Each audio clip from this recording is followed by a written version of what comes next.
Jadi Syekh Ahmad Didat ini terinspirasi dengan Syekh Rahmatullah ini. Walaupun tidak mengikuti masanya, mungkin Syekh Ahmad Didat ini belum lahir, Syekh Rahmatullah sudah wafat, karena ini kurunnya lama. Tetapi memang inspirasinya dari kitab ini. Kemudian yang mutakhir, yang terbaru, orang India juga adalah pakar kristologi, yaitu siapa? Zakir Naik. Itu yang terbaru.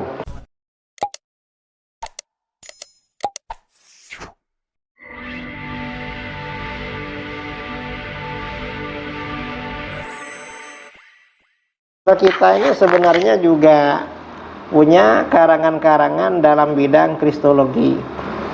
Contohnya siapa? Misalnya Imam Al-Ghazali.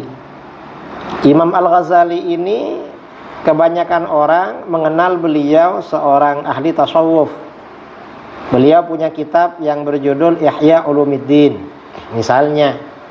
Atau mungkin menganggap beliau ahli fikih dengan beberapa kitabnya seperti Al-Basit, Al-Wasit, Al-Wajiz. Atau beliau ahli akidah seperti kitabnya Al-Iqtisad dan lain sebagainya. Tapi Imam Ghazali ini, atau beliau dianggap ahli filsafat, karena beliau punya dua kitab filsafat yang sangat monumental, yaitu Maqasidul Falasifah dan Tahafutul Falasifah. Tapi lebih dari itu, imam kita yang satu ini, Imam Ghazali, itu juga pakar kristologi. Beliau punya kitab yang populer yang berjudul Ar-Raddul Jamil ala Ilahiyati Isa bi Syarihil Injil. Bantahan yang indah atas ketuhanan Isa dengan berdasarkan teks-teks Injil yang sangat jelas. Nah, ini artinya apa? Imam Al-Ghazali, karena memang orang Kristen ini mempertuhankan Nabi Isa, termasuk perbedaan pokok antara Islam dengan Kristen ini adalah menyikapi Nabi Isa.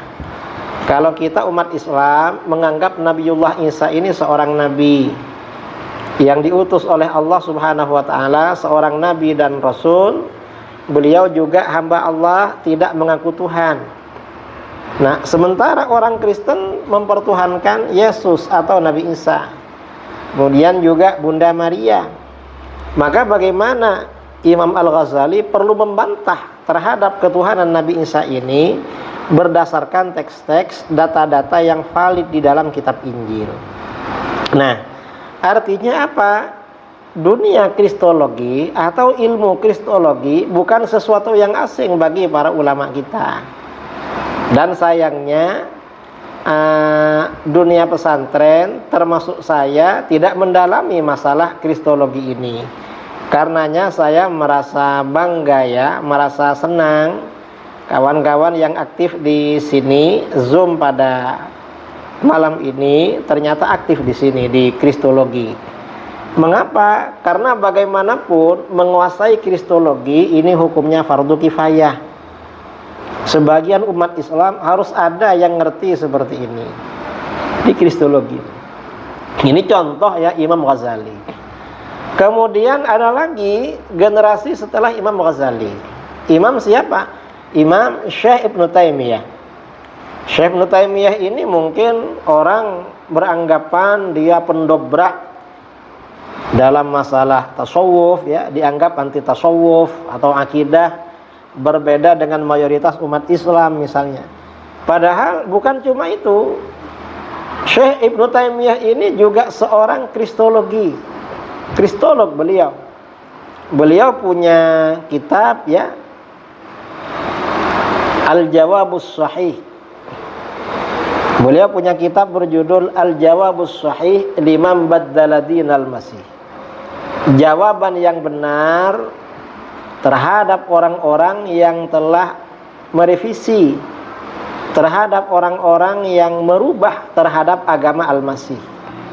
Dan ini kalau tidak salah kitabnya tebalnya tebal sekali.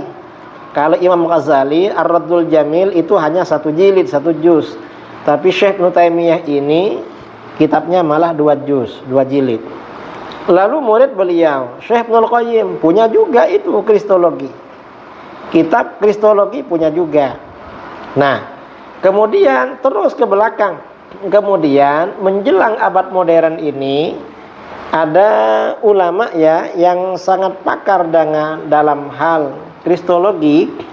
Seorang ulama India, ada ulama dari India namanya Syekh Al-Imam Syekh Rahmatullah bin Khalilur Rahman Al-Utsmani Al-Kiranawi.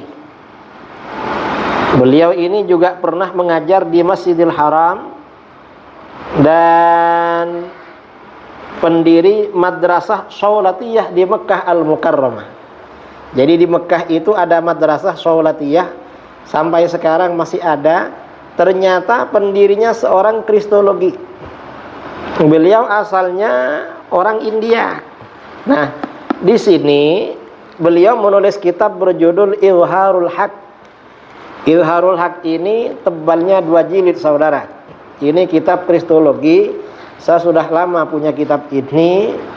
Kira-kira kitab ini saya miliki sejak tahun 2013. Jadi sudah 10 tahun saya punya kitab kristologi yang tebal ini. Dan lama tidak dibuka, berhubung ada forum ini, akhirnya saya buka. Dan ini beliau ini diceritakan di sini oleh Syekh Rahmatullah. Mengapa beliau ini menulis kitab kristologi Izharul Haq? Beliau menulis kitab ini, beliau asalnya orang India. Di India itu, setelah India dijajah oleh Inggris, mungkin kira-kira ya kurang lebih hampir 200 tahun yang lalu ya, 100 tahun lebih yang lalu. Setelah Inggris ini menjajah India, dapat 45 tahun di kitab ini. Akhirnya Inggris ini berusaha melakukan kristenisasi. Jadi kristenisasi. Dan waktu itu pendeta atau pastor yang diterjunkan itu pastor yang hebat-hebat. Mengapa hebat? Pastornya pandai bahasa Arab pada waktu itu.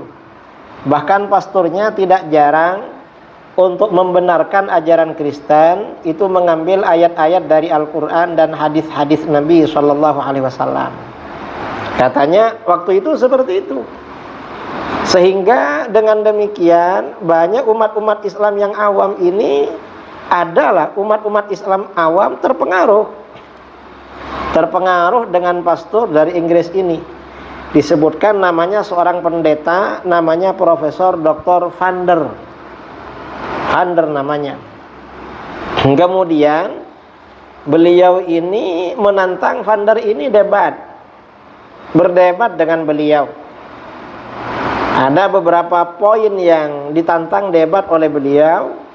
Dan orang Kristen ini, Profesor Vander ini menulis kitab untuk membenarkan ajaran Kristen, membenarkan ketuhanan Yesus. Menulis kitab berjudul Mizanul Haq, timbangan kebenaran. Dan siapa ini?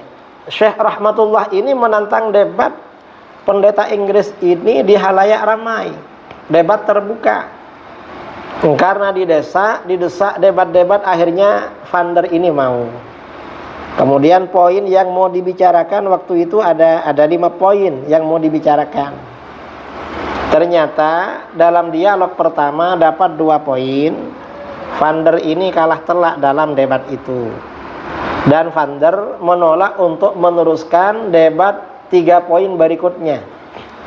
Karena yang mau diperdebatkan ada 5 poin. Jadi Vander ini kewalahan. Karena waktu itu perdebatannya di hadapan para pakar, di hadapan para ulama, ditonton oleh masyarakat. Nah, setelah Vander ini kalah telak, kemudian tidak lama kemudian Syekh Rahmatullah ini ke Tanah Suci. Sampai di Tanah Suci berjumpa dengan gurunya, seorang mufti ulama Syafi'iyah di Mekah Al-Mukarramah.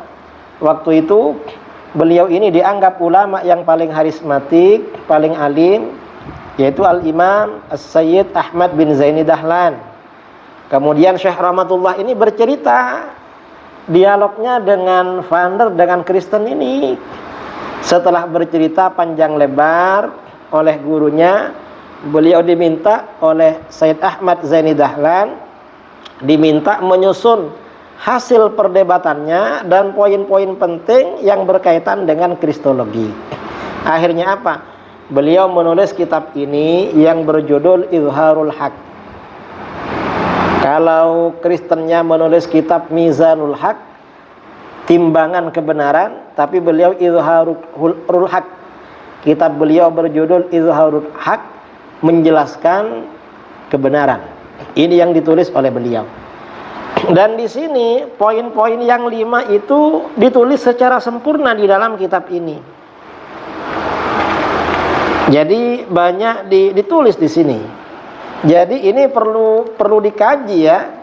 Saya kira saudara-saudara yang aktif di kristologi, ini kitab kristologi yang paling besar untuk zaman akhir ini. Karena ini memang paling lengkap, kitab kristologi yang memang secara langsung membaca dari kitab-kitab Kristen dari berbagai versi terbitan pada waktu itu. Pada masanya Syekh Rahmatullah bin Khalilur Rahman Al-Hindi ketika berhadapan dengan pendeta-pendeta dari barat pada waktu itu. Dan kitab ini tidak terbantahkan. Nah, akhirnya kitab ini terbit. Dari kitab ini lahir seorang kristolog India yang sangat populer dulu, yaitu almarhum Syekh Ahmad Didat. Jadi Syekh Ahmad Didat ini terinspirasi dengan Syekh Rahmatullah ini. Walaupun tidak mengikuti masanya, mungkin Syekh Ahmad Didat ini belum lahir, Syekh Rahmatullah sudah wafat, karena ini kurunnya lama. Tetapi memang inspirasinya dari kitab ini. Kemudian yang mutakhir, yang terbaru, orang India juga adalah pakar kristologi, yaitu siapa? Zakir Naik. Itu yang terbaru. Nah, ini dunia kristologi ya, sejarah perkembangan sekelumit ya, sekelumit sejarah perkembangan kristologi di dunia Islam. Jadi ini sekilas yang perlu saya ceritakan kepada saudara-saudara.